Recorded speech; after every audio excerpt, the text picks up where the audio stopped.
Je sais qu'il fait chaud, mais bien aimé, des fois il faut transpirer. Ça fait partie aussi d'une bonne santé. Amen. Oui, il est très important. Que Dieu soit loué. Merci beaucoup la chorale.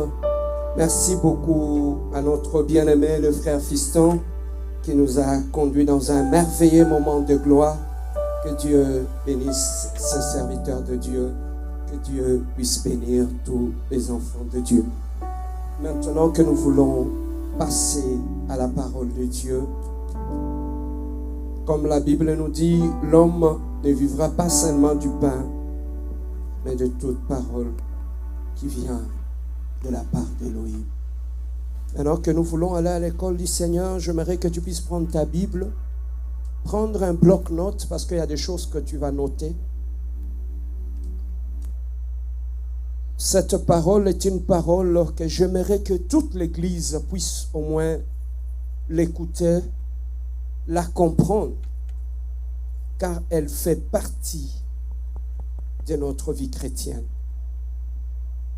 C'est un enseignement que j'avais commencé depuis lundi passé. Tout au long de la semaine, nous avions parlé de ça. Le vendredi, le frère Timothée était revenu sur ça.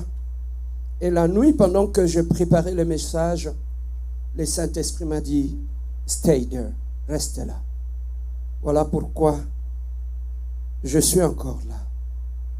Le thème que nous allons encore exploiter ce matin, je l'ai intitulé « C'est Christ qui vit en moi. » C'est Christ qui vit en moi.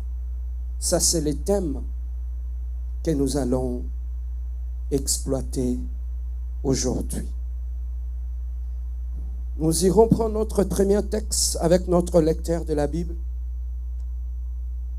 Dans le livre de Galates, chapitre 20, Galates chapitre 2, au verset 20. Si nous pouvons tous le trouver avec nos Bibles, comme ça le lecteur qui va lire, il va aller doucement afin que nous puissions comprendre la pensée de ce texte. Est-ce que nous pouvons tous nous lever pour honorer cette parole que nous allons lire en ce lieu? Galates, chapitre 2, verset 20. On y va, frère Fernando. J'ai été crucifié avec Christ. J'ai été crucifié avec Christ. Avec Christ. Et si je vis, ce n'est plus moi qui vis. Ce n'est plus moi qui vis. C'est Christ qui vit en moi. Si je vis, ce n'est plus moi qui vis. C'est qui vit en toi? C'est Christ qui vit en moi.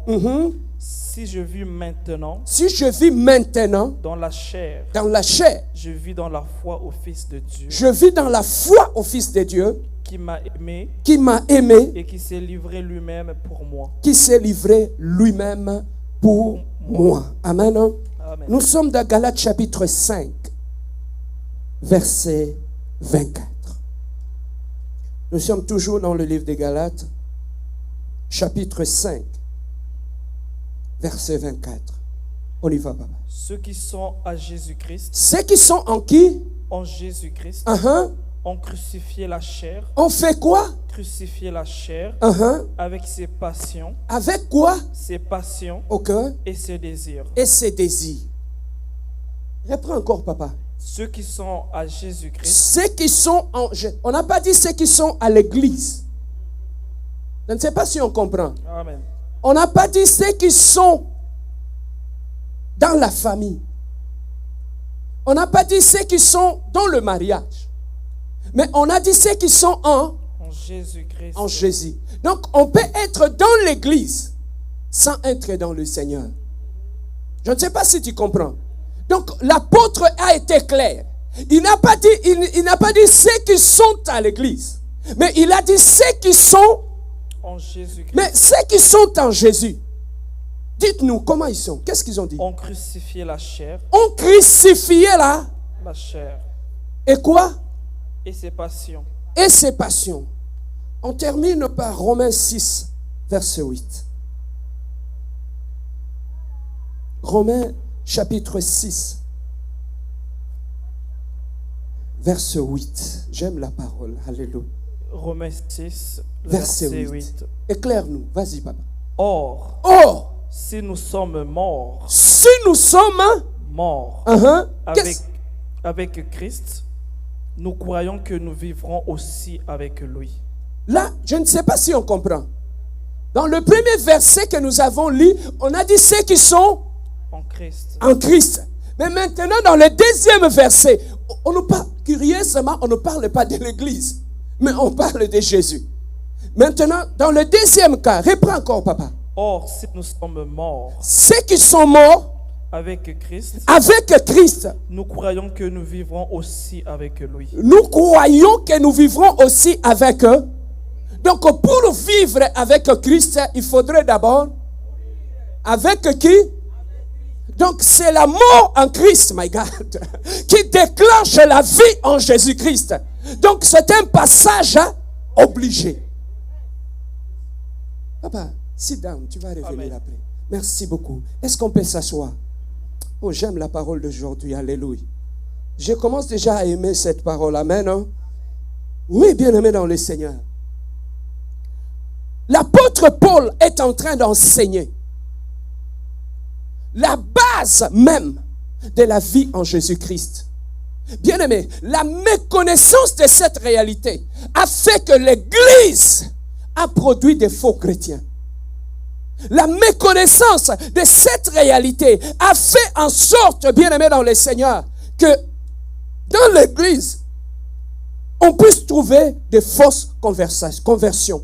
Parce que le peuple de Dieu n'a pas compris ce que c'est la nouvelle naissance.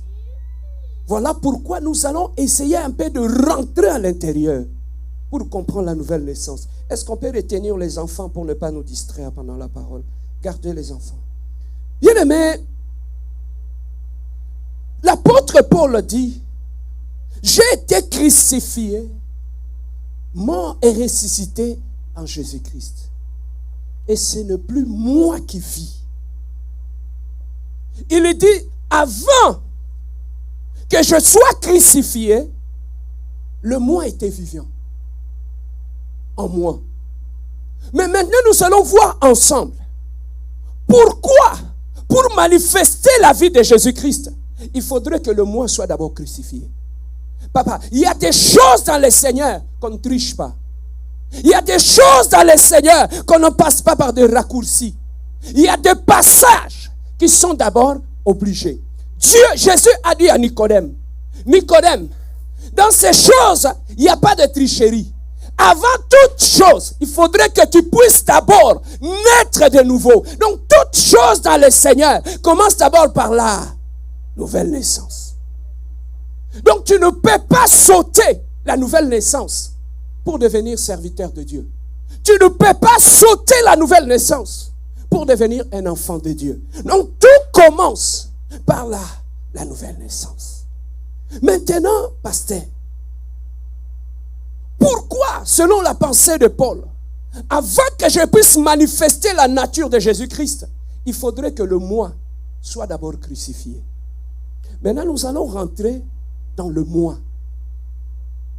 Dans le moi que la Bible nous dit qu'il doit d'abord être crucifié. Pourquoi Jésus n'aime pas le moi? Pourquoi le moi pose problème? Lorsqu'on ne comprend pas la raison pour laquelle le moi doit être crucifié, il te sera difficile de te séparer du moi. Je peux parler? Lorsque tu as un ami, on te dit que c'est ton ami intime. On te dit que cet ami-là, tu dois te séparer de lui. Mais aussi longtemps que tu n'as pas trouvé du mal en lui, est-ce qu'il sera facile de se séparer de lui? Parce que toi-même, d'abord, tu vas te poser des questions. J'ai vécu avec lui. J'ai été avec lui. Dans mes combats, il était là. Dans mes malheurs, il était là. Mais maintenant, on me demande de me séparer de Jeff, par exemple, ou de Millie. Mais il n'y a aucune raison. Bien aimé, là où il n'y a pas de raison exacte, il est difficile pour que tu puisses te séparer d'un mal. Mais pourquoi Dieu nous demande de nous séparer du moi? Au fait, lorsque nous essayons de décortiquer le moi, Dans le moi, c'est ce que j'appelle l'homme intérieur. Dis l'homme intérieur. Dans le moi, c'est celui-là qu'on appelle l'homme intérieur. Le moi, bien-aimé dans le Seigneur, qu'est-ce qu'on y trouve là-dedans? Dans le moi, il y a l'âme. Dans le moi, il y a l'esprit. Dans le moi, il y a le corps. Ils sont tous les trois dans le moi. Ils ont été créés par Dieu. Mais maintenant, quand est-ce que le mal est arrivé? Lorsque l'homme intérieur a été séparé de Dieu. En se séparant d'Élohim, le moi a été placé maintenant, non pas sous le contrôle de Jésus-Christ ou du Saint-Esprit. Le moi, loin de Dieu, il a commencé à dépendre de la chair. Le moi a commencé à dépendre du monde.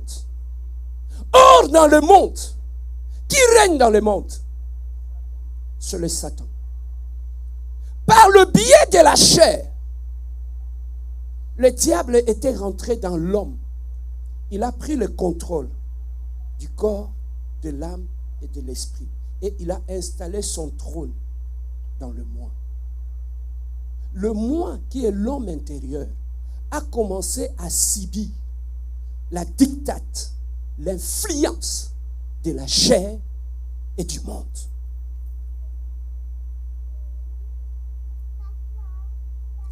Bien-aimé, ce moi-là, lorsqu'il était loin de Dieu, il a commencé à fonctionner, non pas selon les principes divins, mais il a été influencé par les principes de la chair. Le moi a pris place. Le Saint-Esprit n'était plus là. Le moi s'est installé et il a érigé un trône. Le trône du moi s'est installé dans le cœur de l'homme. Mais maintenant, pourquoi Dieu ne veut pas que l'homme soit sous l'influence du moi? On va ouvrir le moi. Le moi qui est loin de Dieu, cette personne intérieure qui est loin de Dieu, en allant loin de Dieu, il a commencé à aimer la gloire. Le moi aime la gloire. La gloire qui était destinée à Dieu, lui, il veut prendre ça sur lui. Dans la vie de toute personne, où le moi est assis sur le trône de son cœur, bien-aimé dans le Seigneur, ce règne, c'est le règne de l'orgueil. Le règne de l'orgueil dans le moi fait en sorte que le moi soit déconnecté de la réalité. Le règne du moi dans le cœur de l'homme, c'est le règne de l'orgueil. Le moi aime ça, l'orgueil. Le moi aime ça, la gloire. Le moi trouve le plaisir là où on les vénère. Voilà pourquoi c'est lui qui n'a pas été régénéré. Tout ce qu'il aime, c'est la gloire. Il aime là où on chante sa gloire. Le moi qu'on trouve ici dont nous sommes en train de parler. Dans le moi qui aime la gloire. Le moi bien-aimé dans le Seigneur n'aime pas les reproches. Écris ça. Le moi n'aime pas, le moi aime la gloire. Le moi n'aime pas les reproches. Voilà pourquoi une personne que le moi règne encore dans son cœur, s'il y a une chose qui peut le pousser à s'énerver, c'est lorsque tu commences à le reprocher. Parce que le moi n'est pas prêt à recevoir le reproche. Le diable a installé un logiciel dans le moi pour l'amener en enfer. Donc, tout ce que le moi va aimer, ce sont des choses qui ne vont non pas l'amener à la gloire, mais qui vont l'amener en enfer. Parmi les choses qui vont amener le moi en enfer, la première des choses, c'est l'orgueil du moi. La deuxième des choses qu'on trouve dans le moi, il n'aime pas les conseils. La troisième des choses qu'on trouve dans le moi, bien aimé dans le Seigneur, n'accepte pas les fautes. Même s'il est fautif, il n'accepte jamais. Les fautifs, c'est seulement les autres, pas lui. Amen. Hein? Le faute, c'est seulement les autres et pas lui. Le moi, bien aimé dans le Seigneur, est rancunier. Le moi est extrêmement rancunier.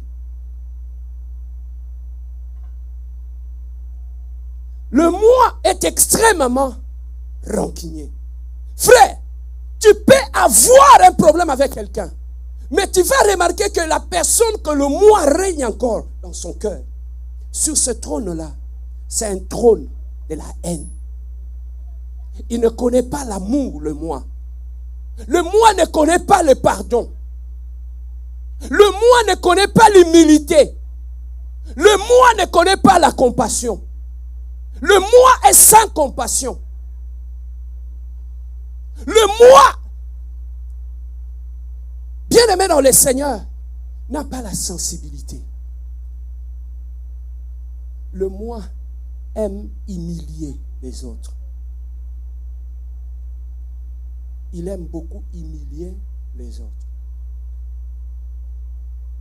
Le moi aime la chair, le moi. Le moi aime l'immoralité, la chair, le péché sexuel. C'est là que le moi trouve son plaisir. Il adore ça. Et qu'est-ce que le moi n'aime pas? Le moi n'aime pas la parole de Dieu. Le moi ne peut jamais accepter la parole de Dieu. Parce que la parole de Dieu contredit complètement tout ce que lui, il aime. Donc, une personne dans laquelle le moi règne, cette personne n'acceptera jamais la parole de Dieu. Le moi est insensible au Saint-Esprit. Vous pouvez prier, vous pouvez tout faire. Le moi ne laisse jamais le Saint-Esprit ni lui contrôler, ni le dicter. Et enfin, le moi établit ses propres principes de vie. Il ne vit selon ses propres principes. Maintenant, j'entre dans la famille. On nous a décrit les caractéristiques du moi. Tu penses que selon tout ce que nous venons de décrire là, le moi qui nous habite, lorsque le moi règne dans notre cœur, avec tout ce qu'on vient de nous décrire là, on devient un vrai problème pour sa famille. Je peux parler? On devient un vrai problème pour sa famille. Bien-aimé, je commence à révéler. Dans une famille où le moi règne dans la vie de chaque membre de famille, dans cette famille-là, il n'y aura jamais de paix. Parce que vous êtes nés, vous avez le même père, même mère, mais vous ne fonctionnez pas selon le même principe. Chacun a ses lois, chacun a ses principes. Bon, imagine-toi maintenant dans la famille, chacun impose ses lois, chacun impose ses principes. Vous allez vous entendre. Beaucoup de divisions que tu trouves dans nos familles, la première des causes, c'est le moi non crucifié. Parce que là où il y a le moi, dans la famille, pour que vous vivez dans l'unité ensemble, ça passe d'abord par l'humilité. Or, dans le moi, il y a l'orgueil. Même si vous voulez vivre ensemble, le moi va imposer son orgueil. Même si vous voulez réunir tout le monde dans la famille pour instaurer l'unité et la paix dans la famille. Mais lorsque dans la famille, il y a des gens qui ont le règne du moi dans leur cœur, ils ne viendront pas dans cette réunion. Parce que lui ne viendra que dans une réunion où on va le glorifier. Mais dans une réunion où on va exposer ses faiblesses, il ne viendra pas. Voilà pourquoi dans nos familles, la base des divisions est d'abord liée au moi, celui-là qui n'a jamais été crucifié. Si Dieu dit, le moi doit d'abord crucifier, parce que vous ne connaissez pas les dangers du moi. Je peux parler? J'entre dans le mariage. Bien-aimé, le divorce que vous voyez ici, la cause de divorce, la première des causes n'est pas toujours extérieure. La première des causes, le fautif, c'est le moi. Vous ne pouvez pas bâtir un couple erré là où le moi règne. Frère, je peux parler? Tu ne peux pas être heureux à côté d'une femme où le moi n'a pas encore été crucifié. Dans le cœur d'une femme où le moi règne encore, ce n'est pas toi le roi dans la maison, c'est le règne du moi. Le règne. Cette femme-là n'écoutera ni autre chose, il n'écoutera que le moi de son cœur, le roi de son cœur. Bien-aimé, tu ne peux pas être heureux à côté d'un mari qui est encore sous l'emprise ou le contrôle du moi. Cet homme-là, où le moi règne dans son cœur, ne sera jamais fautif. Il ne demande jamais pardon. Il ne s'humilie jamais. Or, le mariage est une question de concession. Le mariage est une question de ceux qui sont brisés. Parce que dans le mariage, il y a les hauts et il y a les bas. Mais celui qui a le moi, il ne pardonne pas. Mais dis-moi, à côté d'une personne qui ne connaît pas le pardon, le goût du pardon, tu vas faire quoi? C'est ça qui fait que dans le mariage, lorsque le moi n'est pas crucifié, cette personne est capable de te rappeler même les erreurs que tu avais faites pendant les fiançailles. Jean-Claude, tu te rappelles? Ces jours-là, c'était en 2099. On était vers Henri Bourassa. Il était 14 heures. Je crois qu'il y avait une voiture bleue qui passait. C'est lorsque tu m'avais dit ces choses-là. Je connais encore. Il était 14 heures 14 minutes. Ça, c'est la nature du moi. Il est grinché. Il est aigri. Il reste dans le passé. Il ne connaît pas le pardon. Il ne pardonne jamais. Mais dites-moi, comment on peut bâtir un couple heureux là où le moi n'est pas brisé? Beaucoup de mariages sont détruits à cause du moi. On entre maintenant dans l'église. Bien aimé, si vous voulez, je peux enseigner l'église. Ce qui fait la force d'une église, au-delà de la parole et de la prière, c'est l'atmosphère qui accompagne la parole et la prière. Je peux parler? C'est la communion fraternelle. Vous pouvez avoir la parole, vous pouvez avoir la prière. Lorsque la communion fraternelle pose problème, la parole n'aura pas d'impact. Ni la prière.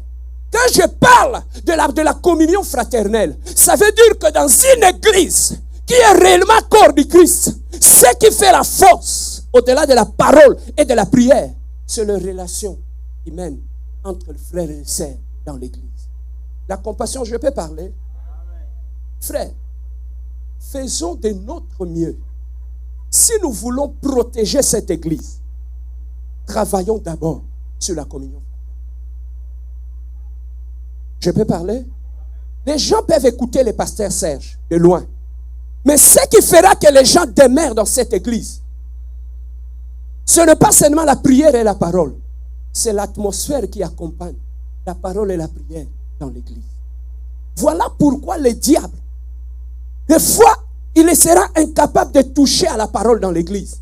Il sera incapable de toucher à la prière. Parce que le matin, nous prions, à midi, nous prions, le vendredi, nous prions.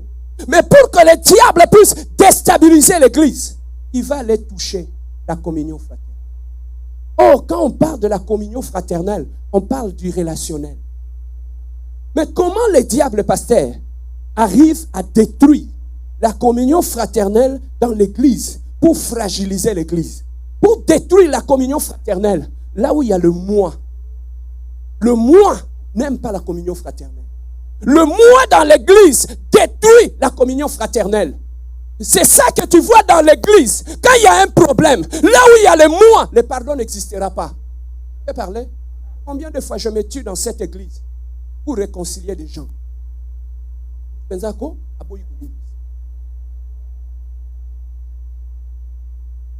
La personne est catégorique. Il ne pardonne pas. Papa, que Dieu nous aide, qui nous délivre de l'esprit de Caïn. Dis l'esprit de Caïn. Dis l'esprit de Caïn. Couche ton voisin, dis-lui l'esprit de Caïn.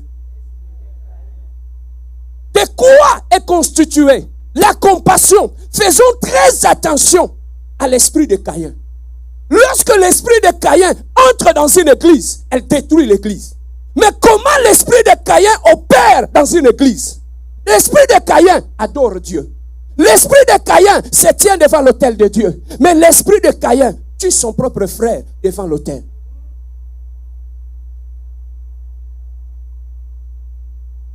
Je peux parler? L'esprit de Caïn tue son propre frère dans l'église et devant Dieu.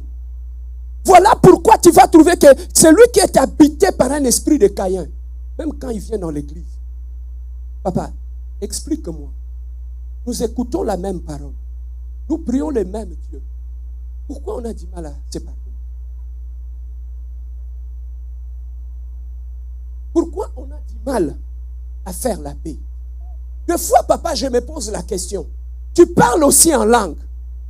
Mais comment tu as du mal à pardonner à ton frère ou à ta sœur? Je peux parler? Église, faisons attention à l'esprit de Caïn. Celui qui a l'esprit de Caïn, il vient aussi devant l'autel. Celui qui est devant l'autel de Caïn, il offre aussi des sacrifices sur l'autel. Mais le problème avec l'esprit de Caïn, le jour que son cœur n'y est plus, c'est toi qu'il va te tuer d'abord. Et il n'aura pas froid aux yeux de te tuer dans le Seigneur. Aujourd'hui, on s'est dit, pasteur, Caïn vraiment était méchant. Comment il pouvait tuer son frère devant Dieu et devant l'autel de Dieu? Bien-aimé, on ne croit pas que ça ne peut pas nous arriver. Mais aujourd'hui, laissez-moi vous dire, l'esprit de Caïn. Amen. Hein? L'esprit de Caïn n'a pas peur de Dieu. Même devant Dieu, il fait le mal. L'esprit de Caïn n'a pas peur de la seigneurie de Jésus dans l'église. L'esprit de Caïn n'a pas peur que nous sommes dans l'église. Il y a des choses que je ne peux pas faire. L'esprit de Caïn peut te tuer dans l'église. L'esprit de Caïn peut te haïr dans l'église. L'esprit de Caïn peut ne pas t'aimer dans l'église.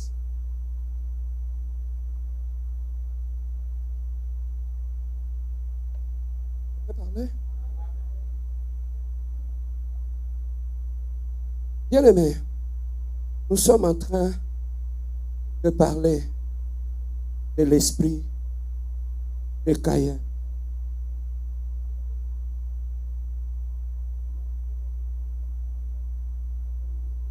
Job chapitre 6, verset 14. Job chapitre 6. Vas-y, papa. Job chapitre 6, verset 14. Job chapitre 6, verset 14. J'aime cette parole. J'aime cette parole. Job chapitre 6, verset 14. On va aller écouter Job. Qu'est-ce qu'il veut nous révéler au travers de ces versets? Vas-y, frère. Job 6, verset 14. Celui qui souffre a droit à la compassion de son ami. On s'arrête là. Qu'est-ce qu'on a dit? Celui qui souffre a droit à la compassion de son ami. La Bible nous dit, tout celui qui est dans la souffrance, qu'est-ce que son ami peut faire?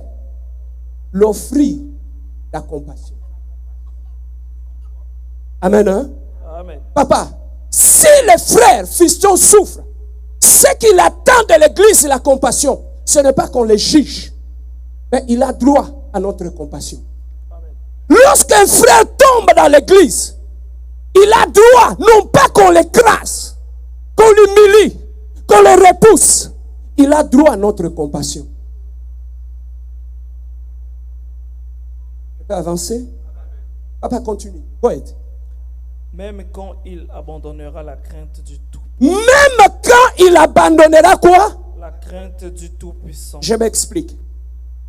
Bien-aimé, la Bible dit, notre compassion, nous ne l'exerçons pas seulement auprès de ceux qui sont dignes et droits dans l'Église.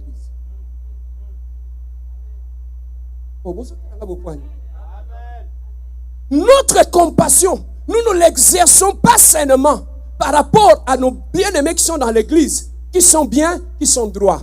Mais la Bible dit à l'Église la compassion. Même un frère parmi nous, même s'il commet l'erreur, même s'il est dans le péché, même s'il ne prie plus, nous lui devons la compassion. Pas les juger. Est-ce que la compassion peut m'écouter? C'est lui qui souffre a droit à la compassion de son frère. Même s'il abandonne quoi? Même si un frère, écoutez-moi la compassion, quitte cette église, nous ne pouvons pas nous attaquer à lui. On ne peut pas faire de lui notre ennemi. Il a droit à notre compassion. Je peux parler dans une autre langue? C'est ce que je remarque ici. Quand quelqu'un quitte l'église, c'est fini. On commence à l'achever, on commence à le tirer, on commence à souhaiter même son malheur. Or, la Bible nous dit, c'est lui qui souffre a droit à la compassion de son frère. Quand bien même il abandonnerait la foi. Donc même quand quelqu'un n'est plus dans la foi, même quand quelqu'un est dans le monde, l'église, contrôlons ce que nous disons par rapport à nos frères qui sont tombés dans l'église. Papa, moi, je vous dis des choses que j'ai vécues. Dans l'église, le rejet qui fait mal, après le rejet de sa famille, c'est le rejet de l'église. Quand les gens de l'église te rejettent, ça fait mal. Moi, j'ai été victime de ça. Ici, à Montréal, j'étais dans une église. Je servais Dieu. Mais quand le problème m'était arrivé, les gens qui m'ont achevé, ce ne sont pas les païens. C'était des gens avec qui j'étais dans. C'était des gens avec qui j'étais dans l'église. J'étais chez moi, seul en train de pleurer, en train d'attendre l'approbation de l'église. Les gens venaient me voir pour se moquer de moi. Non pas des païens, mais les gens avec qui nous étions devant l'autel. Je ne savais pas que dans l'église, l'esprit des Caïens existait. Et celui qui souffre a droit à la compassion de son frère, même quand il abandonnerait la foi. Yaya, je fais ça. J'ai marché dans l'île. Papa, quand quelqu'un a des problèmes, je suis sorti de chez moi, j'ai marché à l'hiver, jusque dans les coins de mon avenir, sans me rendre compte que j'étais pieds nus. Voilà pourquoi moi, à l'église, je ne peux ni rejeter quelqu'un, ni achever quelqu'un. Parce que je sais où est-ce que je suis passé. Je suis chez moi, papa, dans la souffrance, seul. J'entends la porte sonne. Quelqu'un qui vient. Bonjour frère Serge, bonjour. Il s'assoit. Comment tu vas? Moi je dis bien. On parle un peu. Il ouvre sa Bible. Je croyais qu'il allait m'exhorter. Il sort une lettre, me donne. Je prends la lettre, j'ouvre. On me dit, à partir d'aujourd'hui, tu es suspendu de l'église.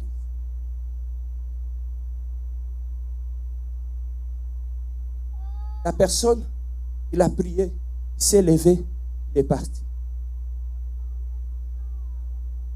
J'étais chez moi à la maison. J'entends le téléphone qui sonne.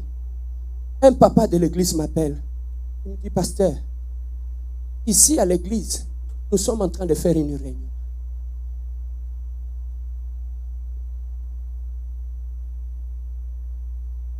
Et la réunion que nous sommes en train de faire, parce qu'on a constaté que Olingo Bome la biso église. Le problème n'a yo et qu'on risquait Bome la biso église. Voilà pourquoi nous avons pris la décision de au Liban. Moi, j'ai vécu ça dans l'église. Les gens qui étaient supposés te soutenir dans la prière, ce sont les mêmes gens qui t'achèvent alors que tu es tombé. Je pleurais. Je pleurais, papa. Et les gens qui étaient à l'église, c'est fini. À cause de ce qui lui est arrivé, ministère à pasteur Serge est couffé. Hier, j'étais bien avec vous. Je vous ai enseigné, je priais pour vous. Mais quand moi j'ai eu un problème, je n'ai vu personne pour compatir avec. Papa, je vous dis ces choses parce que moi je l'ai vécu. Tu n'as jamais connu le rejet dans l'église. Papa, le rejet de l'église est plus que le rejet du monde. Je venais m'asseoir dans l'église. Je dis quand même, je ne peux pas rester à la maison. Je vais aller m'asseoir. Je me mettais sur le banc comme tout le monde. Je m'asseyais. Papa, toutes les prédications, c'était comme dirigé vers moi. C'était comme si on venait dans l'église, non pas pour m'encourager, mais m'humilier. Toi-même, tu sens que là, c'est de moi qu'on parle. Là, c'est de moi qu'on est en train de m'humilier. Maintenant, je ne savais pas dans l'église, il y avait des gens. Vous voyez les dons, les grâces que nous avons. Tu prêches bien, les gens aiment ça. Tu ne sais pas combien d'ennemis tu es en train de te créer tout autour. Il y avait des gens dans l'église qui voulaient monter aussi. Mais ils trouvaient que comme le pasteur Serge est là, c'est difficile. Et quand l'ennemi m'a attaqué, ils ont eu l'occasion de m'achever pour monter ou prendre place. J'ai dit à Dieu, Seigneur, est-ce que je continuerai à venir dans l'église pour se faire humilier? Papa, tu n'as jamais vu la méchanceté de l'homme dans l'église. Je suis resté chez moi, j'ai eu la décision. Je vais aller entrer en prière dans l'église. J'ai dit, c'est Dieu qui m'a amené là. Mais avant de quitter, je dois revenir chez Dieu. Papa, jeudi, vendredi, samedi, dimanche, personne ne savait. Comme j'avais la clé de l'église, je suis rentré dans l'église sur la chaise. Je dormais par terre. Je pleurais devant Dieu. Je pleurais seul dans le noir. Je pleurais devant Dieu. J'ai dit, Seigneur, pourquoi ça? Pourquoi cette humiliation? Je n'ai pas été dans l'impudicité, ni dans l'adultère, ni dans le mal. Mais pourquoi je suis victime de toutes ces choses? Frère, vous nous voyez prêcher. Vous ne savez pas le prix que nous payons pour cela. Bien-aimé, je pleurais devant Dieu. Je pleurais seul devant Dieu. Je priais. Je priais. Le samedi, je me suis réveillé. Là, j'avais laissé ma maison. Je dormais à terre dans l'église. Et dans l'église, personne ne savait. Je pris ma Bible. Je lis. La Bible dit, si vous allez dans une maison où on ne vous reçoit pas, sortez. Enlevez vos chaussures. Ouez vos pieds et partez. Papa, je finis ma prière. Je me suis tenu devant l'église. J'ai dit, Seigneur, tu es témoin et tu vois. J'ai enlevé mes chaussures. Les gens passaient. J'ai enlevé mes chaussures avec des larmes aux yeux. J'ai pris ma Bible, je mis mes sandales et je suis rentré chez moi à la maison. Frère, je te dis ces choses pour te montrer la méchanceté qui se cache dans nos églises. Tout ce qu'on voit, les alléluia et les amen, n'est pas toujours la vérité. S'il y a des gens qui sont méchants et mauvais, ce sont ces gens. Maintenant, dans l'église, on a commencé à susciter des serres pour commencer à faire de mauvais témoignages, pour me détruire. L'objectif était, ministère à pasteur Serge Kouf. na Canada, a été insulté. Frère, vous savez, quand vous minimisez les gens dans l'église, c'est parce que tu n'es jamais passé par l'humiliation. Frère, l'esprit de Caïn est dans l'église. L'esprit de Caïn est capable de t'humilier devant Dieu. L'esprit de Caïn est capable d'adorer Dieu au même moment de t'humilier. Et au même moment d'adorer Dieu, au même moment de te détruire. Beaucoup de gens étaient humiliés dans le milieu de l'église. À cause de l'esprit de Caïn. Yaya, dis-moi. Toi, tu es dans l'église. Ton frère, ta sœur est dans l'église. Vous voyez bien sûr l'équipe. Vous pouvez repérer une beauté. Pour humilier un ami sur son église.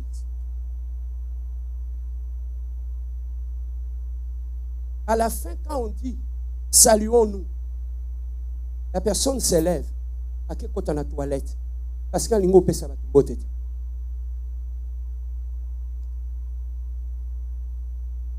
Je peux parler?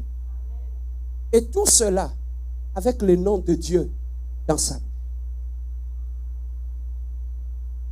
Yaya, la compassion que nous avons, ce n'est pas seulement une compassion de nom que Dieu a donné à l'église.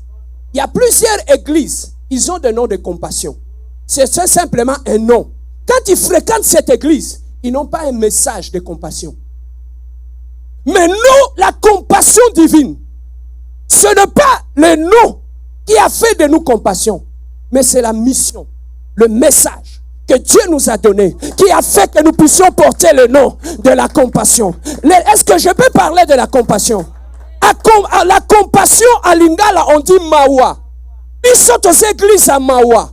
Aux églises, il y a haine. Aux églises, il y a méchanceté. Aux églises, il y a qu'on détruit bande qu'on a quatre églises. Il y a qu'on humilier bat une église. Aux églises, il y a.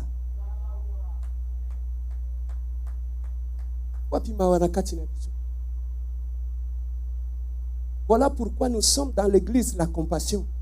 Mais nous ne comprenons pas le message de compassion. David dit, Job a dit, c'est lui qui souffre à droit à la compassion de son frère. Non pas à le juger, non pas à l'humilier, non pas à le détruire. Beaucoup de gens ont quitté aussi notre église par manque de compassion.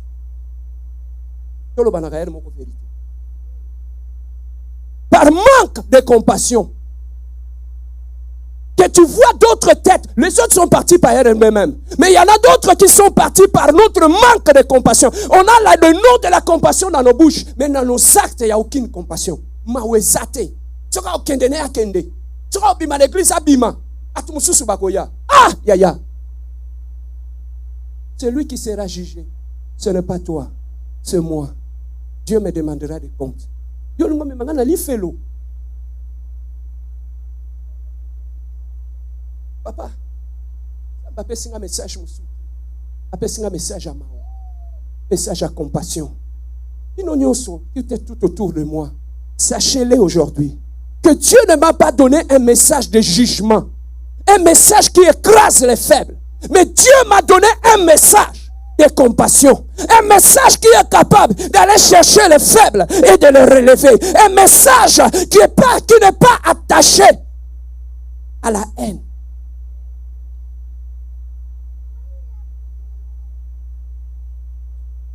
La personne quitte l'église. Bisognoso a bloqué na Facebook, a bloqué na TikTok, a bloqué na WhatsApp. La personne qui a quitté l'église. Où est notre compassion hier? Est-ce que c'est cela la compassion que Dieu nous a demandé? L'esprit de Caïn est dans l'église. L'esprit de la méchanceté, l'esprit de la rancune et l'esprit de la haine.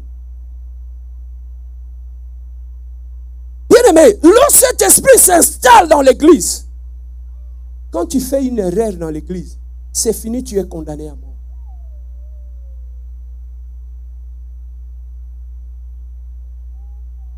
Je dis toujours aux gens,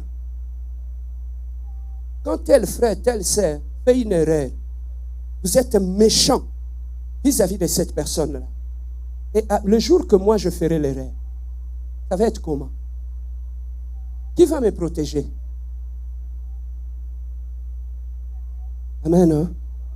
Amen. Hein? Bien-aimé, Job a dit, c'est lui qui souffre a droit à la compassion de qui? Même quand il abandonnerait quoi? La foi. Même à ta longue église. Notre compassion ne se limite pas seulement à ceux qui sont dans l'église. Même à ceux qui ont abandonné l'église ou abandonné la foi. Nous devons continuellement à exercer notre mentalité. Mais le problème se trouve où? Même parmi nous les jeunes. Un frère ou une sœur qui a quitté l'église. Comme il faut espionner. Pour que nous côté na Facebook na ye, côté na page na ye, comme nous même en église. Pasteur, voyez bien, tout le monde y est, pasteur, tout le monde y est. Diable. Papa, un vrai enfant de Dieu qui a la compassion dans son cœur ne peut pas souhaiter le mal de quelqu'un même s'il a quitté l'église. On continue à les bénir. C'est ça, être dans le Seigneur. Mais pourquoi on n'arrive pas à appliquer toutes ces choses-là? C'est à cause du moi. Le moi n'est pas crucifié. C'est ça que vous voyez, la méchanceté, la dureté de cœur, le mal. Je peux parler, même dans l'église, dans l'église, tu vas penser que la personne, non, lui il est rigueur. Dans l'église, il faut de l'ordre, il faut la rigueur.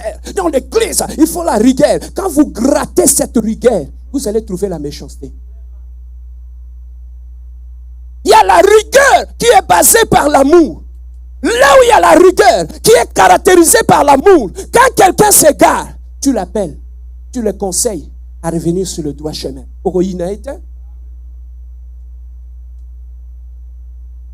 Alléluia. Mais la rigueur qui est basée sur la méchanceté.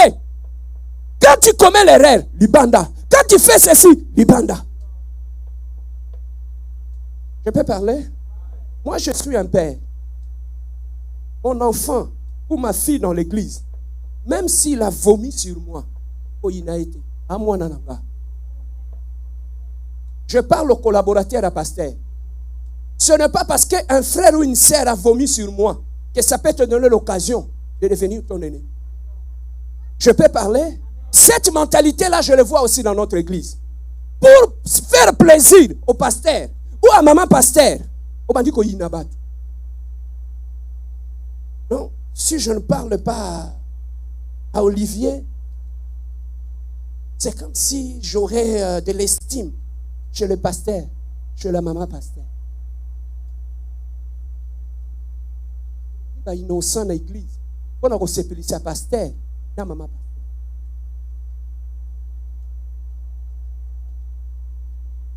Je peux parler? Oh, où sont mes amens? Oh, où sont mes amens? Je sais que tu n'aimes pas ce genre de message. Hein? Amen. Hein? Frère, dans la vie, n'haïssez pas un innocent pour plaire à un ami. Je peux répéter? N'haïssez pas un innocent dans l'église pour plaire au pasteur. N'haïssez pas un innocent dans l'église pour faire plaisir à la femme du pasteur. Au Koufa. Je peux parler? Trop souvent, c'est l'entourage, soit du pasteur, ou soit de la femme du pasteur. Des bases aussi, ça va toute l'église.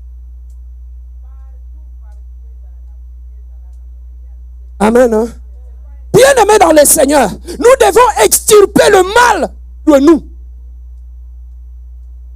Les disciples qui ont été gagnés dans le Seigneur, la Bible nous dit à l'église primitive, ils partageaient la même parole. Ils étaient ensemble, ils mangeaient ensemble, l'église grandissait. Pourquoi? Parce qu'il y avait l'amour, il y avait la communion fraternelle. Bien-aimés dans le Seigneur, la force de l'église ne réside pas qu'à la parole ou à la prière. La force de l'église réside aussi comment nous protégeons la communion autour de nous. nous protégeons la communion autour de nous, pour protéger la communion autour de nous, sachez-les, Église, au milieu de nous, l'Église d'abord, c'est un hôpital. Dans l'hôpital, il y a ceux qui sont gravement malades. Il y a ceux qui sont moyennement malades. Il y a ceux qui entrent dans le processus de la guérison. Il faudrait que le personnel médical supporte même des gens qui vomissent à l'hôpital. Bien aimé, demande aux préposés, aux bénéficiaires. Elle ne se fâche pas parce que le malade a vomi sur le lit. Demande aux préposés, aux bénéficiaires. Pourquoi? Parce que leur rôle, ils le savent. Cette personne est malade. S'il n'était pas malade, il n'allait pas faire ça. Bien aimé, c'est la compassion aussi. Dans l'église, nous devons savoir, parmi nous, il y a des malades. Il y a des malades au niveau de l'âme. Il y a des malades. Chacun. Papa, nous ne venons pas tous à l'église pour chercher le mariage. Une autre personne vient à l'église. Il cherche une famille où il peut se réunir avec des gens qui peuvent l'accepter, l'aimer et le supporter. Mais si nous ne sommes pas cette famille-là, qui va rester ici? Le problème est que le pasteur est en train de construire dans la prière, dans la parole. Nous sommes en train de le détruire avec nos caractères. Ceux qui combattent l'église ne sont pas en dehors de l'église. C'est là. Papa, ils ont dit que l'oka. Ceux qui ont été sur le pardon, c'est même nous Ekolanda. Donc c'est comme si les gens manifestaient un caractère pour détruire tout le message qui a été prêché.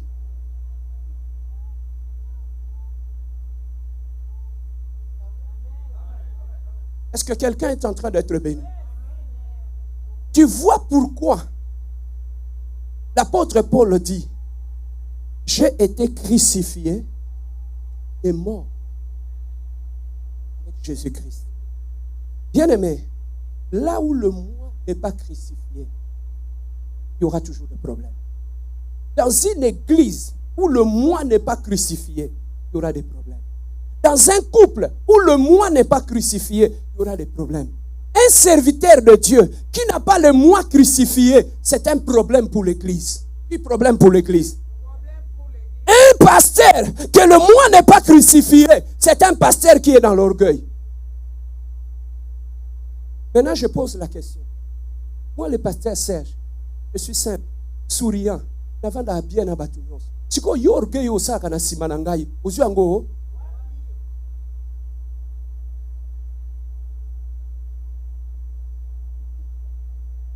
Amen. Hein?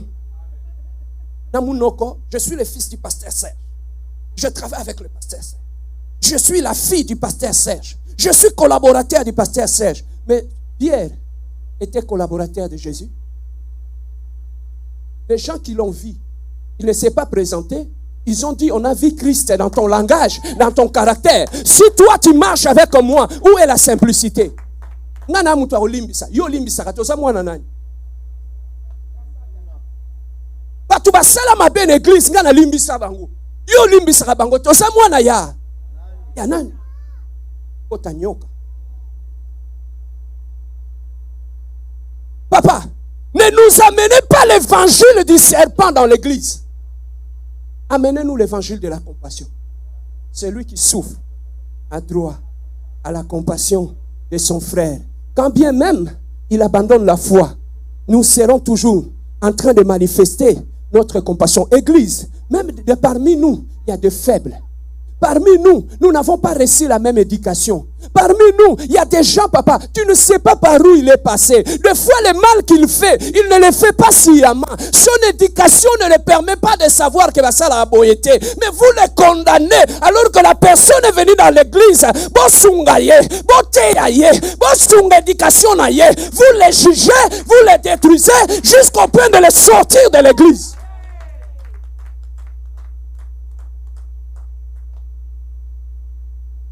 Tu penses que la personne qui sort de l'église en pleurant, ses larmes, ça va être une bénédiction pour toi? Église, écoutez-moi. Si quelqu'un va sortir de l'église, qu'il sorte par lui-même. Il ne faut pas qu'il sorte avec ton nom dans la bouche. C'est une malédiction.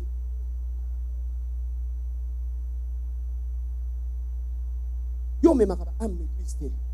Spécialité na yo obimisa ba l'église. Toute personne qui t'approche, après quelque temps, il doit quitter l'église.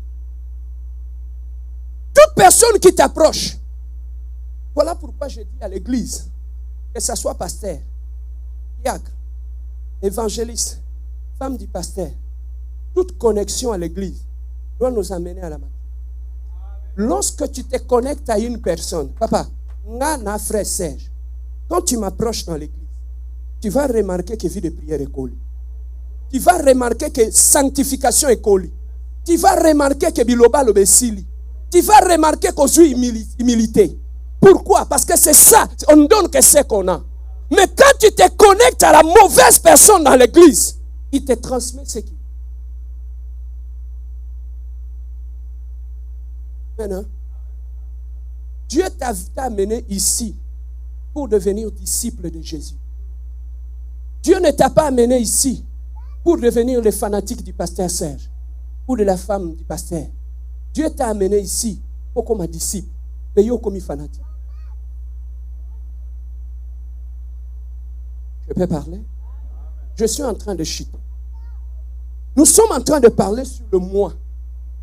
Jésus-Christ est en train de dire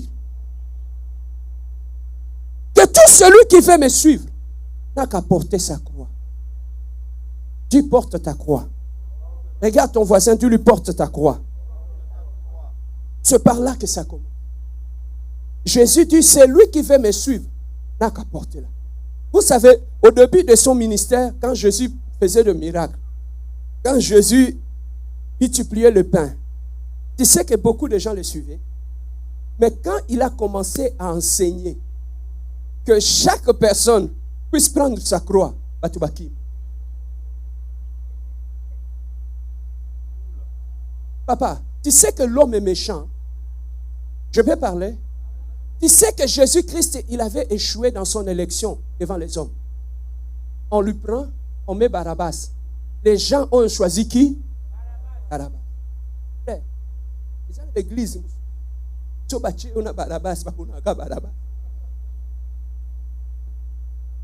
Amen. Hein? Papa, il a nourri ces gens-là. Il les a vêtis. Il a tout fait. Mais eux, ils ont choisi qui? Papa, je peux parler? L'église. Regardez. L'église, entre l'homme et l'église, c'est un rendez-vous du donner et du recevoir. L'église, une bonne église, c'est aussi une église qui est reconnaissante au bienfait que les gens ont fait dans l'église.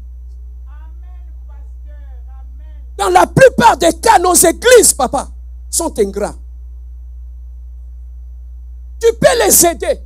Tu peux acheter les instruments. Tu peux acheter des micros. Mais les jours qu'ils ont un problème avec toi, Babo Sani, et tu les avais rendus service.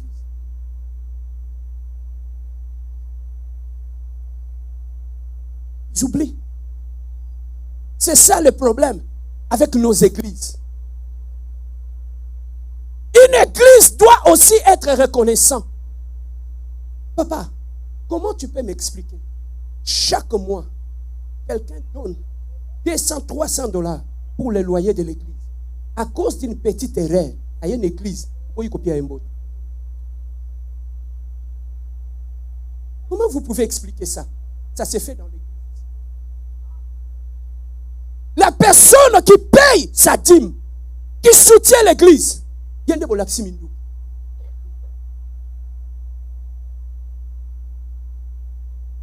Cette prédication, ce n'est pas pour les païens, c'est pour nous, dans l'église.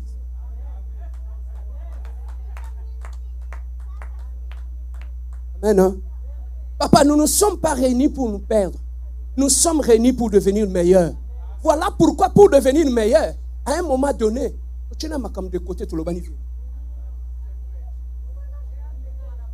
sinon, ceux qui sont dehors vont se moquer de nous. Sais-tu combien de gens qui attendent qu'on se disloque? Tu connais le nombre. Alors, si nous-mêmes, nous ne nous prêchons pas la vérité, ces gens vont se moquer de nous. Message sale. Message sale. les linges. Hey. Amen, hein? Les singes. Hey. Nous avons lu mon bébé. Les singes, c'est ça. Yo, que nous, ça sert à bateau, c'est. Pasteur, à l'oba qui les singes, c'est ça. Non, frère, yo, pensa. Oh, ma soeur, tu n'as pas entendu? Le pasteur a dit quoi? Les singes sales se lavent en. Il y a une sœur, pour la délivrance, il faut tout le bain de la délivrance. Au soukoulana, c'est. Au sœur, il faut na soukoula yo. Le bain de la délivrance. Amen. Hein? Est-ce qu'on peut donner une main d'acclamation pour clôturer ce message? Voilà pourquoi, frère, Dieu nous demande. Tu vois tout ce que je viens de dire ici est constitué dans le moi. Vous comprenez? Et dans le moi. Mais maintenant, qu'est-ce que Dieu dit? Dans le moi, là où il y a la méchanceté, si tu veux manifester la vie de Jésus-Christ, la première des choses, ce moi-là doit être crucifié. Si tu veux réussir ton mariage, le moi doit être crucifié. Si vous voulez réussir la collaboration dans l'église, le moi doit être crucifié. Si tu veux être un bon pasteur, le moi doit être brisé. C'est ça qu'on appelle le brisement. Zambé, Dieu doit te briser. Je vais te donner l'avantage. Bien aimé, tu vois cette mouchoir-là, ce mouchoir-là. Il est déjà malléable, non? Est-ce que je peux le briser? C'est ça qu'il faut que quelqu'un que Dieu, qui est passé au brisement de Dieu, tu ne peux jamais le briser. Tu ne peux jamais briser Dieu. Tu ne peux jamais briser quelqu'un qui est passé par le brisement. Pourquoi je dis cela? Bien aimé, la pression brise l'homme. La pression de la vie, le problème, les difficultés, les incompréhensions, ça peut te briser le cœur. Mais lorsque Dieu te brise, plus personne ne pourra te briser. Voilà pourquoi moi j'aime les brisements de Dieu. Amen. Hein? Bien aimé, on nous parle du brisement. Mais maintenant, Dieu, pour terminer, il dit, c'est celui qui veut me suivre, n'a qu'à prendre sa croix.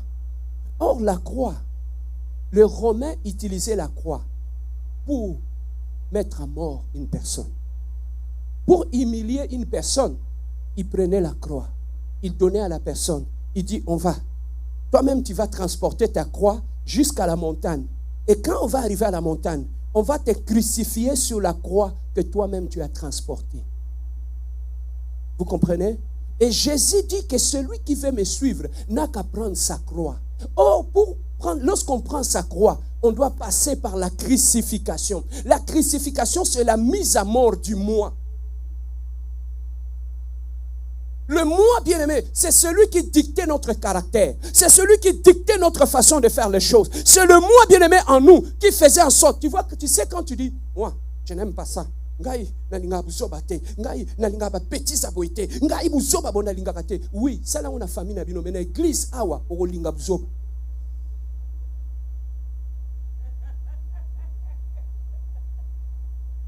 Ngana linga basakana nangate, ngana linga ba monela ngate, wana na famille nabino. Awa na église to monela yo. Je suis distance, je prends les distances, je l'approche plus, je lui salue même plus. Wana, la famille n'a bino na kinkuku sakuna. Awa l'église en Zambé, même si on te piétine, tu pardonnes. Même si on te fait du mal, on te pardonne. Pourquoi beaucoup de gens ici me traitent, ah non, lui pasteur ça je presse bien, mais il est hypocrite. Tu sais pourquoi? Quelqu'un qui n'est jamais passé par le brisement ne comprendra jamais ton comportement. Et pas yo yazo kangakanda yo seka. Aho kansozo sa l'hypocrisie. Mais yo leka na brisement zamba sabuka yo. Problème on ba salu yo e salo liswe lo côté. Zamba sa bomanga. Do za suna taya ko bomanga te. Zamba memanga na kulusu abomanga. Ofinga na kufa na. Papa, osomone bembezo swana. Osomone bembezo discuter na mutu. As-tu déjà vu ça? Osomone bembe eloba. Même quand tu frappes sur un mort, un cadavre, il ne fait plus rien. Mais pourquoi toi tu parles? Ça veut dire que Koufana nous. Pasteur motema ezoki, pasteur babebisinga motema, pasteur babukinga motema, pasteur motema esukinga na église oyo. Oui, parce que tu sais, parce que tu n'es pas mort. Les jours que tu vas mourir, tu n'entendras plus les leçons dites. Les jours que tu vas mourir, tu ne réagiras plus par rapport au mal que les gens te font. Les jours que tu vas mourir, comme Emily, comme fait tout, I don't care. Je ne suis plus là, ce n'est plus moi qui vis, c'est Christ qui vit. Hey!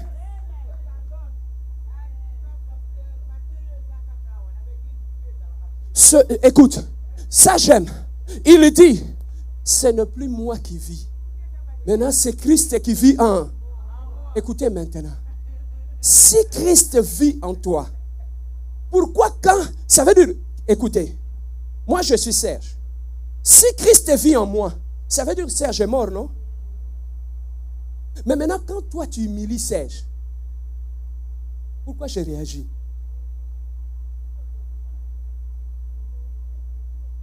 Ce n'est plus moi qui vis.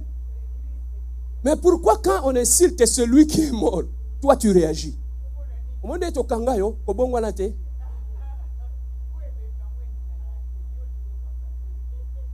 Amen. Hein?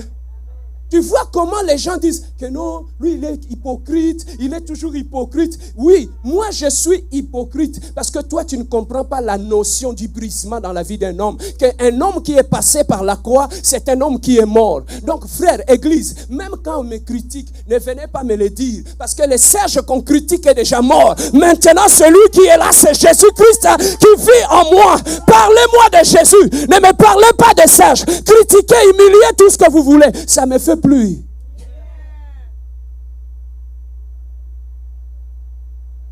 Papa, le mystère de la croix. Le mystère de la croix. L'homme a mené Christ à la croix. Il a tué. Il a cru que tout était fini là. Mais ce qu'il ne savait pas, Christ était mort. Mais en mourant, il est devenu plus fort. Il est devenu plus glorieux après sa mort. La Bible nous dit, oh bien-aimé, bien-aimé, voilà pourquoi la Bible nous dit que ceux qui sont en Jésus doivent mourir d'abord. Amen. Hein? Papa, il n'y a rien de beau, de meilleur. Quand tu es mort, tu entres dans ton mariage avec Jésus-Christ en toi.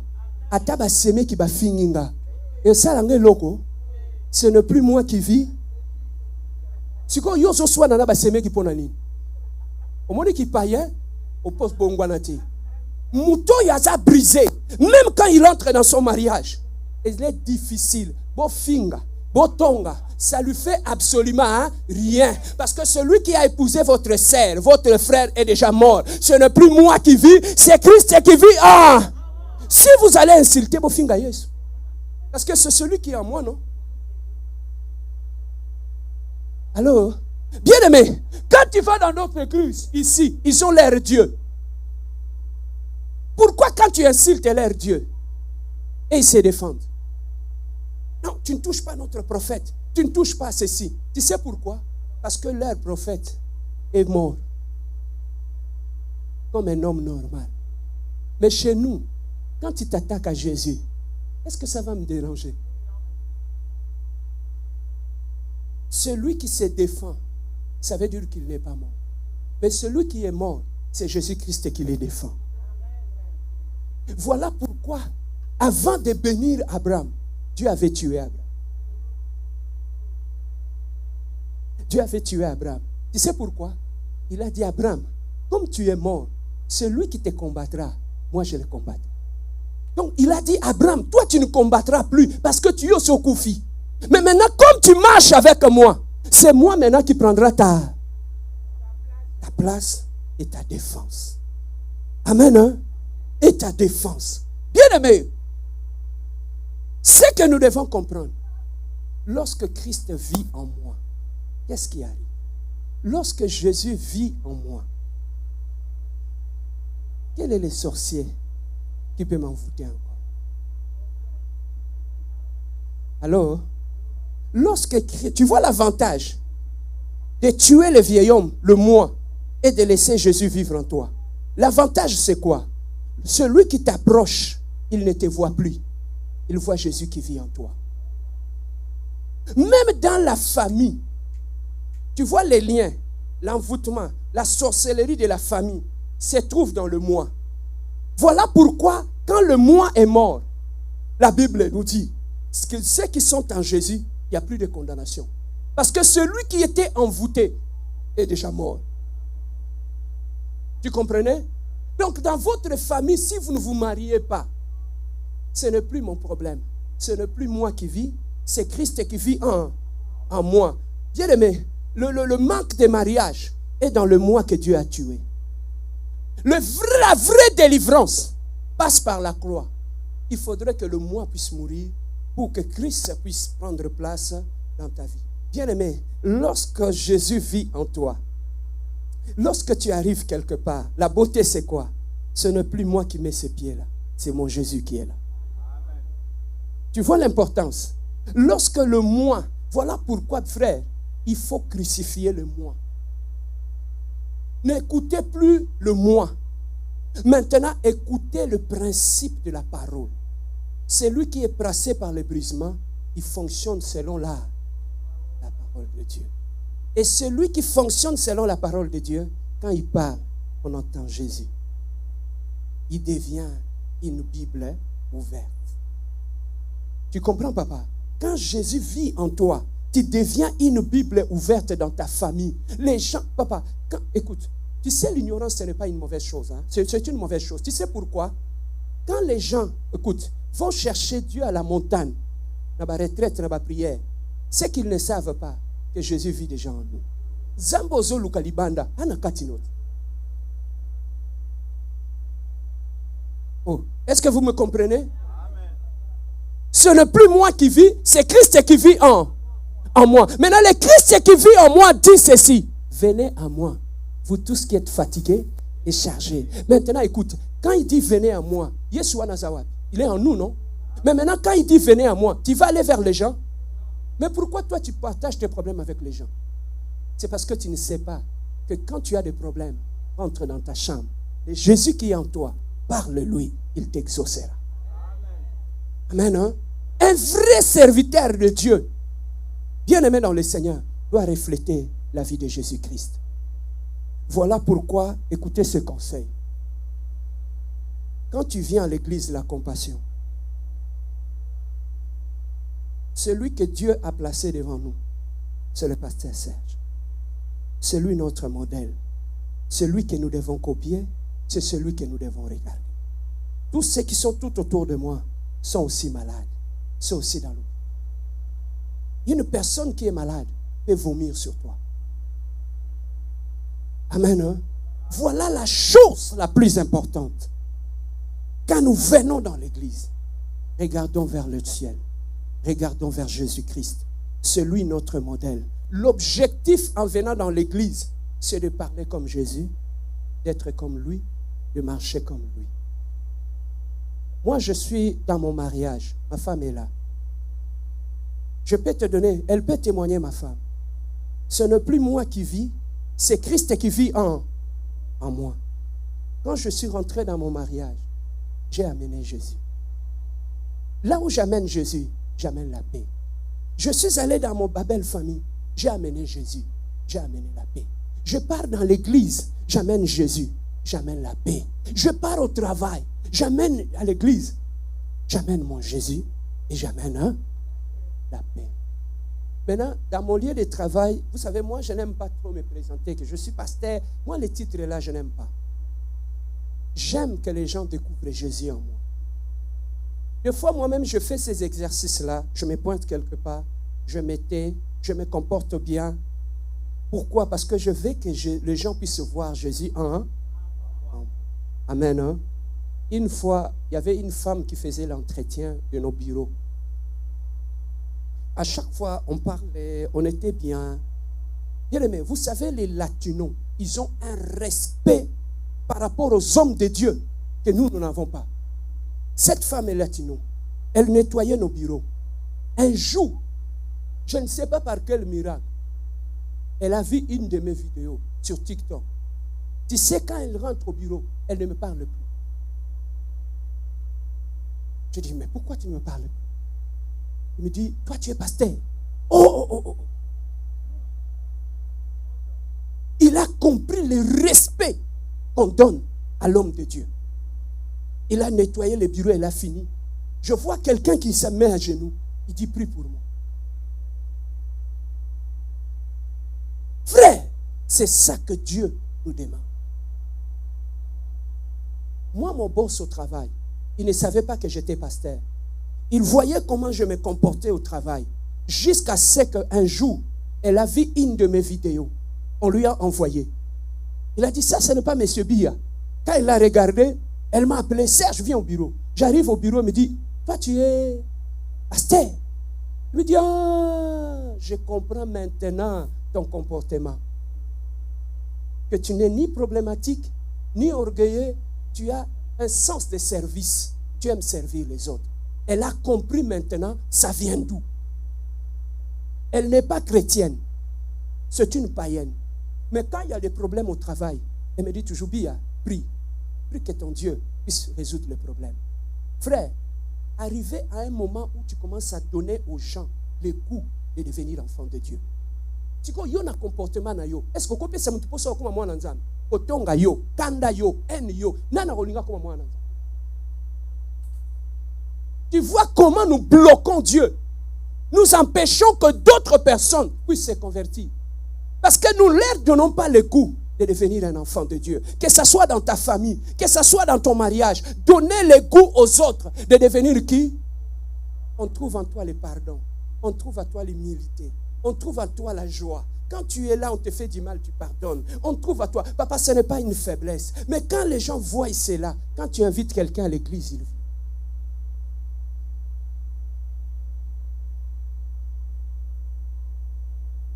Papa, il y a des gens dans leur famille, même madame, tu as la kosu. À cause il y a quoi? De ton comportement. Ce n'est plus moi qui vis. La finalité, tu vois, tout ce que nous faisons à l'église, c'est bien. Mais l'objectif final, pasteur, c'est quoi? C'est pour devenir comme Jésus-Christ. Tu peux prêcher, tu peux chanter en langue, c'est bien. Mais l'objectif final dans le Seigneur, c'est de parler comme lui, c'est d'être comme lui. Voilà pourquoi chaque jour, je me bats. Je me bats toujours, je dis, Seigneur, permets que tous ceux qui sont tout autour de moi, qu'ils voient Jésus. Que tous ceux qui m'écoutent, qu'ils voient Jésus. C'est ça ma prière. Je dis toujours à Dieu, que la femme que tu as mis à mes côtés, qu'elle voie Jésus en moi. Que les gens qui sont tout autour de moi dans l'église, qu'ils entendent Jésus de ma bouche. C'est ça ma prière de tous les jours. Et qu'est-ce que je fais? Chaque jour, je reste à moi-même. Je fais une évaluation. Evangeli nanga na liba na ngai ezandenge nini. Ndenge nini nazofanda na baninga na église. Ndenge nini nazofanda na baninga sala. Papa, tu dois apprendre à rester seul et à te poser de vraies questions. Voilà, c'est là que le changement commence. Mais lorsque dans la vie, tu as toujours raison, pour changer kati. Lorsque dans la vie, tu as toujours raison, pour changer. Tu sais que dans la vie, il y a des gens qui ont peur de rester avec eux-mêmes. Tu comprends? Il a peur de rester avec lui-même. Pourquoi? Parce qu'il sait que s'il reste avec lui-même, il va découvrir des failles. Alors voilà pourquoi il ne veut pas. Amen. Hein? Si tu veux grandir, écoutez ces secrets. Arriver à entrer dans ta chambre, reste seul pour avoir de bonnes réponses.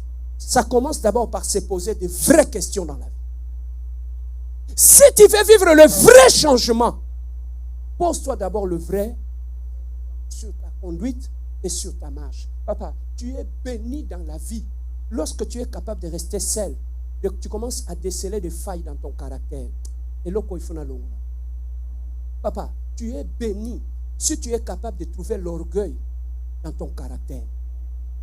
Que au vendu yomoko pour réfléchir, le bité, où est l'orgueil? Il faut natika. Au vendu yomoko pour eti, on le dit non. Oh yeza mute mama. mabe. Papa, soko komi na niveau wana. Pour atteindre un niveau de maturité dans le Seigneur. Vous comprenez?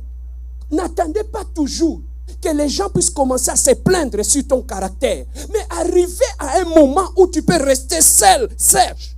Tu regardes et tu dis, mon comportement dans ma famille, je rends les gens malheureux.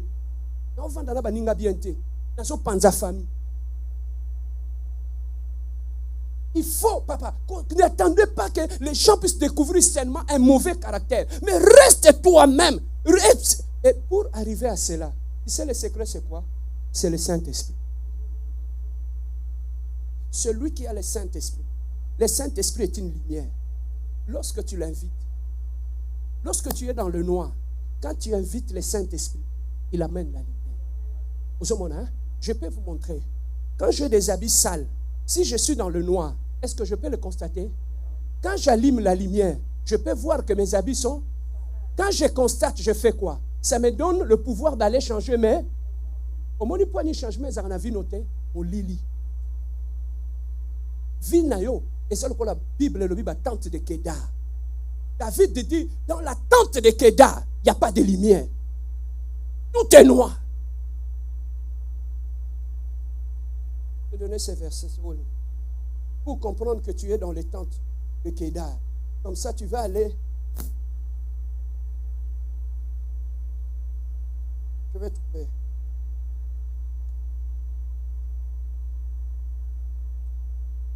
Des versets comme ça.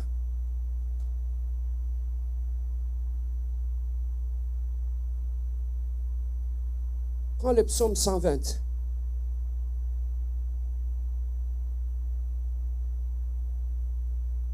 Tu as pris le psaume 120? Psaume 120, on va finir par là. Psaume 120, verset 5. Frère Fernando, lis pour nous. Psaume 120, verset 5. On y va, lis. Malheureux que je suis. Malheureux que je suis. De séjourner à Méchec. De séjourner à Méchec. D'habiter parmi les tentes de Kedar. D'habiter parmi les tentes de qui? De Kedar. Mais qu'est-ce qui se passe dans les tentes de Kedar? Vas-y, 6. Assez longtemps mon âme a demeuré auprès de ceux qui haïssent la paix. Assez longtemps mon âme a demeuré auprès de ceux qui haïssent la paix. La paix. Ceux qui haïssent la paix, ils habitent où? Dans les tentes de Kedar. Assez longtemps, j'ai vécu dans les tentes de... Auprès de ceux qui haïssent la paix. Dans les tentes de Kedar, mon lili, ils n'aiment pas la paix. Voilà pourquoi, bien-aimé dans le Seigneur, qu'au travers de cette prédication, que Dieu puisse toucher le cœur de quelqu'un. De chercher à manifester la nature de Jésus dans sa vie, dans son mariage et dans sa maison. Amen. Hein? On nous a dit la maturité dans la vie consiste aussi à rester seul, à faire un bilan personnel sur ta vie. Papa, apprenez à faire un bilan sur ta marche, ta conduite. Tu sais pourquoi les gens ne le font pas? Parce que dans leur vie, la faute, c'est seulement les autres. Lui, il n'est pas fautif. Frère, il est facile de critiquer. Hein? Il est facile de critiquer. Tout le monde peut critiquer. Mais pour déceler les failles en soi-même, c'est tout un problème. Mais un mariage heureux, une vie heureuse, c'est lorsque tu commences à te retrouver tes propres failles dans ton caractère. Ngai papa, il m'arrive quand je finis ma prière le matin, je m'assois. Je reste calme. Je regarde dans mon mariage. Comment je vis avec ma femme? Est-ce que je la rends heureuse? Est-ce que je ne suis pas méchant? Est-ce que comment je me comporte? Je n'attendrai pas que ma femme puisse se plaindre de moi. Je reste seul. C'est ça aussi, c'est que on nous donne la Bible pourquoi? David dit ta parole est une lampe à. La lampe est faite pourquoi? Si j'ai la parole de Dieu, c'est que je suis éclairé. Si je suis éclairé, c'est que je suis en mesure de voir les failles dans mon caractère, n'est-ce pas? Mais comment toi tu as la parole, la lumière?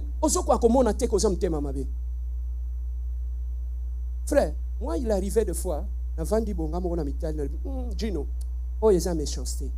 Je réagis plus comme ça. Sans que personne me dise. moi-même, des fois, avant d'aboyer, Natal dans le Serge, oye zanzoto, au salangote. Yoko au salangote. Des fois, moi-même, papa, ne te vois pas sage à tes propres yeux, comme la Bible dit. Non, il faut que tu restes toi-même, que tu sois en mesure de trouver des failles dans ton caractère, avant que tous ceux qui sont tout autour de toi, allez là. Yaya, apprends à rester seul. Et là, quand on a chrétien, tu lis la Bible, tu finis, tu pries, tu finis, tu te lèves et tu commences à aller. Non.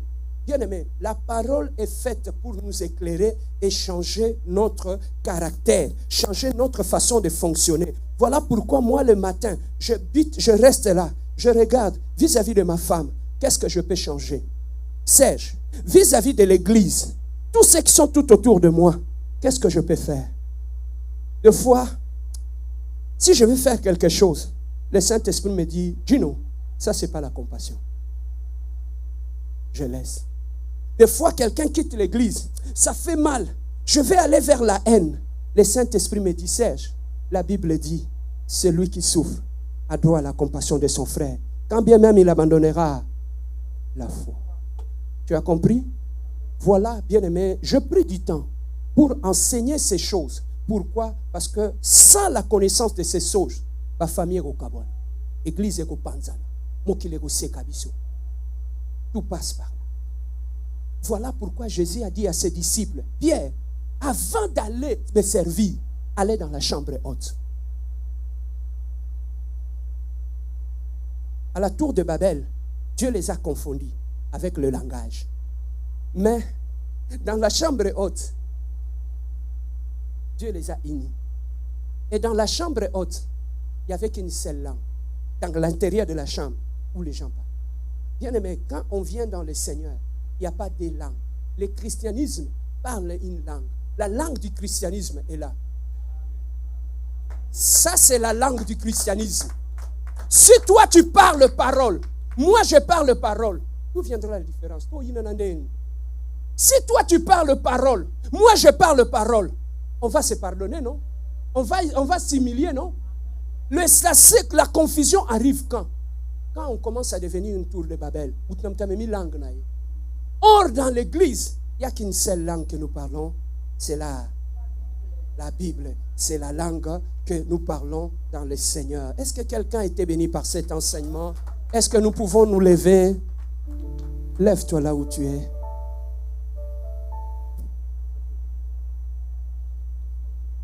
Dieu nous a dit beaucoup de choses. Il nous a menés ce matin à l'école du changement. J'aimerais que tu fermes les yeux. Reviens à toi-même. Reviens à toi-même un peu. Regarde un peu ton caractère. Compte un peu depuis que tu es dans ce pays. Tu as totalisé combien d'ennemis? Compte un peu depuis que nous sommes dans cette église. Tu as totalisé combien d'ennemis dans ton lieu de travail, dans ton mariage, dans ta famille et dans ta belle famille. Si tu marches avec Jésus-Christ, Jésus-Christ est amour, Jésus-Christ est miséricorde, Jésus-Christ est pardon. Où est le pardon dans ta vie? Où est la miséricorde? Où est la compassion des autres? Bien-aimé, ce message n'est pas pour tout le monde. Ce message est pour toi. Parce que Dieu veut te préparer à la grandeur. Dieu veut prendre toute la place dans ta vie. Afin que ceux qui sont tout autour de toi ne te voient plus. Ne parlent plus de toi. Mais parlent de Jésus-Christ qui vit en toi. Bien-aimé dans le Seigneur, il est temps que le moi soit crucifié sur la chair. Afin que Jésus-Christ puisse apparaître dans nos vies.